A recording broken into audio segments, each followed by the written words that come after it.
Long. Il y a beaucoup de choses à dire. Donc déjà, je remercie tous nos élus qui nous soutiennent et qui sont ici présents, notamment Mme Fiol qui est élue à la région, les élus de Signes qui sont présents en nombre, des élus de Bossé et de Signes, pardon, excusez-moi, dont Mme la maire, les élus du Bossé aussi, dont Monsieur le maire. Ensuite, je ne sais pas s'il y en a d'autres communes, je ne connais pas tout le monde. Toulon. Merci de votre venue.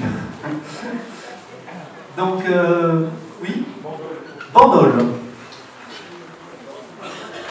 Merci à vous. Hop là. Et Venos. Donc, on a quand même beaucoup d'élus avec vous.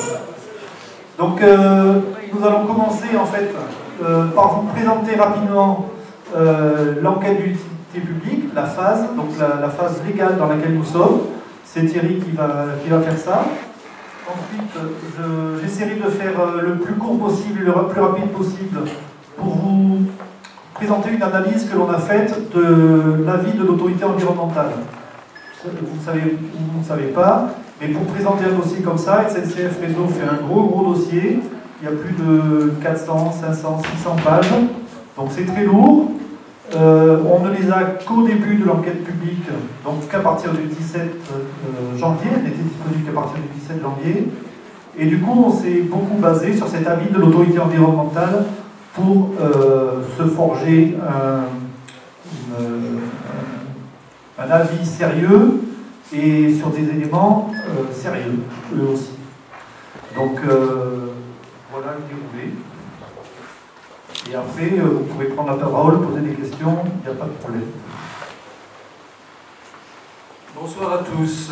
Nous voici réunis pour évoquer donc ce qui pourrait constituer une des dernières étapes du long processus de ce projet que vous connaissez sans doute désormais relativement bien, le projet de la création d'une nouvelle ligne ferroviaire. Nous en sommes donc à l'enquête publique. Vous n'avez pas été sollicité, bien que nous soyons en démocratie, pour vous demander votre avis sur le bien fondé du principe de créer une nouvelle ligne ferroviaire entre Marseille et Nice.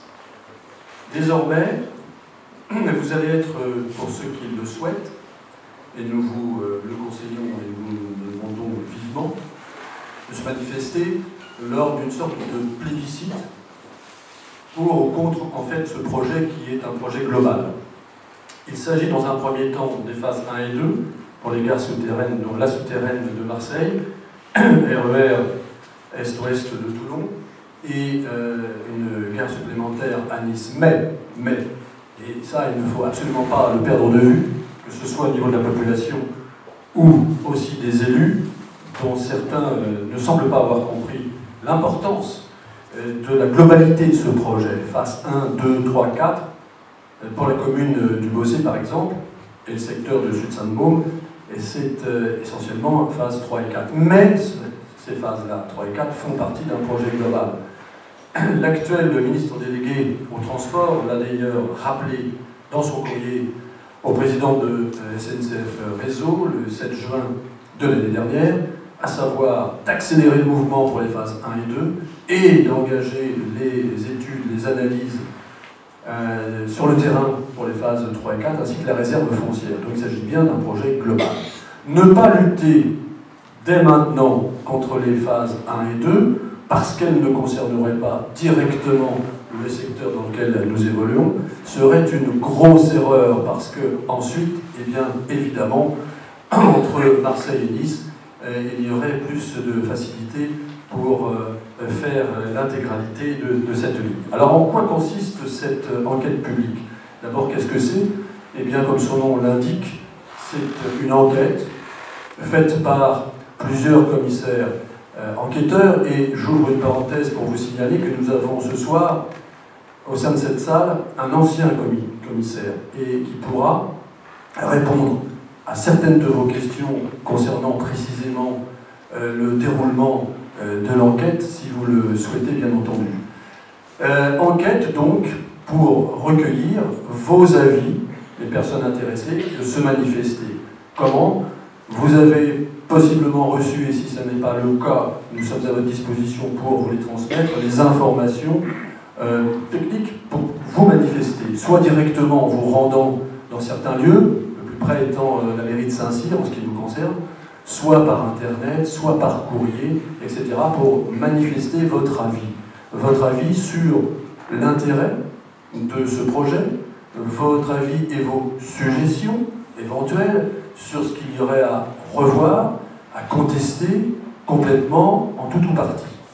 Donc, depuis le 17, c'est-à-dire très récemment, janvier, jusqu'au 28 février, des commissaires enquêteurs sont à votre disposition.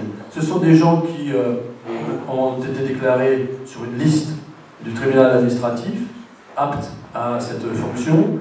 Nous avons relevé qu'il y avait pas mal de retraités de l'armée qui en font partie. Voilà. Donc, vous pouvez donner votre avis, encore une fois, sur le bien fondé, selon vous, ou pas, de ce projet. Alors ça va, et je ne veux pas empiéter sur ce que va vous dire notre président Didier dans quelques instants, mais ça va de la contestation de principe, mais surtout aussi de l'intérêt, puisque enquête d'intérêt public. C'est-à-dire qu'ensuite, après cette enquête, qui dure donc 1 mois et demi, eh bien, il va y avoir un rapport de déposer auprès de qui? Eh bien, de la partie demanderesse, c'est-à-dire l'État, avec un avis circonstancié, du moins on peut l'espérer, favorable ou défavorable. Et peut-être avec, de la part de ces enquêteurs, des suggestions. Après avoir entendu le public, des suggestions, des observations qui pourraient modifier en quelque sorte la donne, à la fois sur le principe, mais aussi sur l'itinéraire projeté. Donc voilà, ça va de la critique de la destruction de l'environnement, du choix de projet de tracé, en passant par le coût exorbitant, enfin ce qui vous semble, à vous, bien sûr, devoir être soit rectifié, soit purement supprimé. Il y aura ensuite une déclaration d'utilité publique, ou pas. En admettant qu'il y ait une déclaration d'utilité publique, elle est prise par le Premier ministre après avis du Conseil d'État. Donc, dans les mois qui vont suivre, la fin de l'enquête et le dépôt du rapport, il y a une possibilité, enfin, de recours devant le Conseil d'État. Alors évidemment, on pourrait me dire, mais comment ça se fait que le Conseil d'État va donner son avis et ensuite va juger un recours? Ce ne sont pas les mêmes chambres. Le Conseil d'État, pour rappel, c'est la plus haute juridiction administrative. Elle peut siéger, enfin il peut siéger ce Conseil en tant que Conseil justement dans le cadre du rapport qui sera déposé, mais dans une autre formation, bien entendu, par les mêmes juges, statuer sur le recours que nous pourrions faire, que nous devrions vraisemblablement faire si, par malheur, ce projet perdurait. Alors, ce n'est pas automatique qu'il y ait la finalité recherchée par les demandeurs, c'est-à-dire la déclaration d'utilité publique. Déclaration d'utilité publique, c'est un acte juridique qui formalise le droit à expropriation, parce que derrière l'enquête publique, il y aurait la déclaration, DUP, on l'appelle en abrégé, déclaration d'utilité publique, qui permet à ce moment-là d'envisager donc l'expropriation du terrain pour faire passer cette fameuse ligne ferroviaire nouvelle dont on se passerait bien, puisque, comme vous le savez, il en existe déjà une, et que des imposteurs ont prétendu qu'elle était saturée, ce qui est complètement faux, puisqu'il ne passe que 3 trains dans chaque sens entre Marseille et Nice par heure, parce qu'on va rajouter des trains, pas seulement ceux curieusement prévus d'ailleurs pour un RER destiné sur Toulon à desservir les mêmes communes déjà desservies par les TER, mais aussi à partir de 2025, du fait de la concession à une société autre que la SNCF, qui veut doubler donc le nombre de TER sur cette même ligne existante. Et là, c'est la meilleure des preuves qu'il n'y a donc pas saturation comme on a essayé de nous le faire croire, de vous le faire croire. Ensuite, déclaration publique, ça veut dire effectivement expropriation, et expropriation, vous savez ce qu'il en coûte, ou plutôt ce qu'il en coûterait pour les gens concernés. Alors, tout n'est pas perdu, loin de là, puisqu'il existe une décision qui peut faire jurisprudence, qui émane du Conseil d'État justement, et qui date du 15 avril 2016, du Conseil d'État. Et le Conseil d'État a été amené dans cette affaire à statuer justement sur un projet de ligne nouvelle, ferroviaire, entre Poitiers et Limoges. Et le Conseil d'État a annulé le décret ministériel qui avait déclaré ce projet d'utilité publique. Sur les bases suivantes, coût, avantage, inconvénient. Le Conseil d'État avait relevé que le coût était trop important, et il n'était pourtant que de 1 milliard et quelques, alors que celui qu'on nous annonce devrait frôler les 20 à 30 milliards d'euros.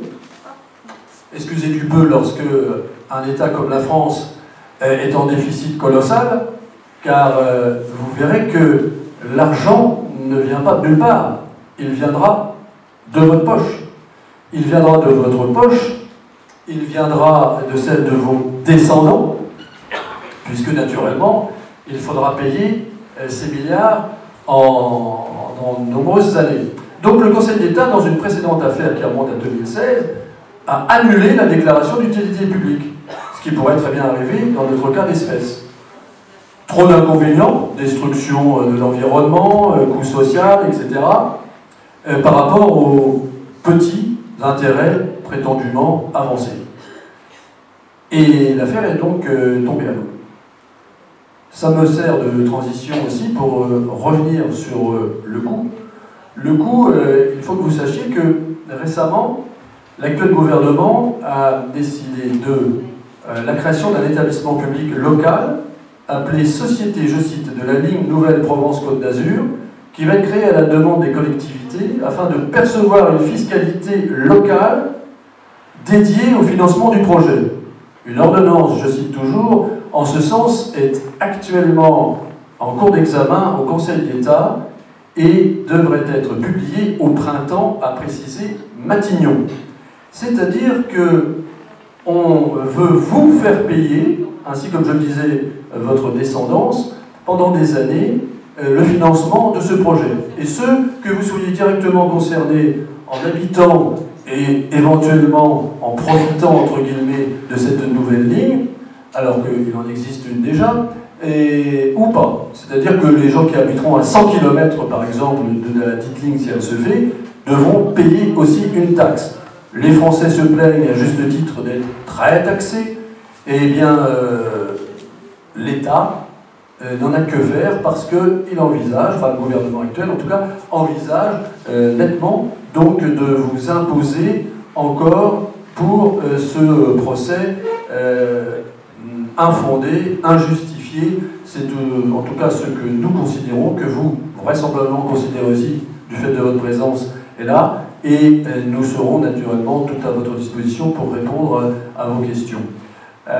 Voilà ce qu'il peut être dit sur le déroulement de la procédure et de ses éventuelles suites.